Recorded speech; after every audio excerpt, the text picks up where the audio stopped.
ఎవరో లేని విధంగా ఎవరు చేయని విధంగా 106 దివ్య దేశాలను వారు ప్రదక్షిణంగా మొత్తం 106 దివ్య దేశాలను తిరిగి వచ్చారు.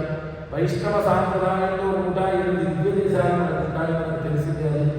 వారు 106 దివ్య దేశాలను వెళ్ళి ఆ దివ్య దేశాలలో అక్కడ ప్రతిరోజు కూడా స్వామివారికి అర్చనాలు, అభిషేకాలు, హోమాది కార్యక్రమాలను కూడా పూర్తి చేసుకొని వచ్చారు.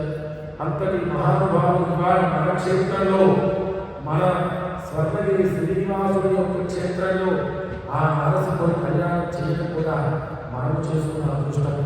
అట్లాగే ఈ మధ్యకాలంలో గత నెల రోజుల క్రితం వారు మన భాగ్యనగరంలో ఎర్రగడ్డ ప్రాంతంలో విజయలక్ష్మి అమ్మవారి దేవాలయం ఆలోచించిన అర్చకుడు వారక్కడ మనందరికీ తెలిసింది. ఇక్కడ ఎర్రగడ్డ ప్రాంతంలో విజయలక్ష్మి అమ్మవారి దేవాలయం అంటే కనుక హైదరాబాద్లో తెలియని వాళ్ళంటూ లేదు, అంత విశిష్టమైనటువంటి దేవాలయం.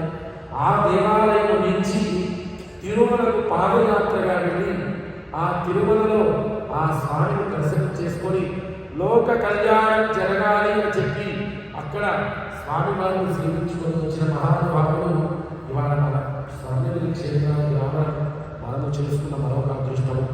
ఇప్పుడు కూడా ఈ వైశాఖ మాసంలో శుక్ల చతుర్దశి నాడు నారసింహ జయంతి అంటారు. ఆ నారసింహ నవరాత్రులను పురస్కరించుకొని 9 చోట్ల నవనారసింహుల కళ్యాణ మహోత్సవాలు చేసుకుంటూ వెళ్తున్నారు. ఇవాళ 8 రోజు మన స్వర్ణగిరి క్షేత్రంలో మనం తిలకించుకుంటున్నాం.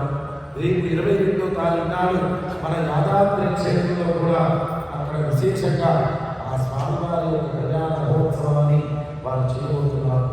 ఇవాళ మన క్షేత్రంలో అందులో ఈ ఏకాదశి ఈ పర్వదినం వల్ల ఆ స్వామివారి కళ్యాణం మనము తిలకించడం కూడా మనం చేసుకున్నటువంటి ఎన్నో జన్మల సుకృత ఫలితం.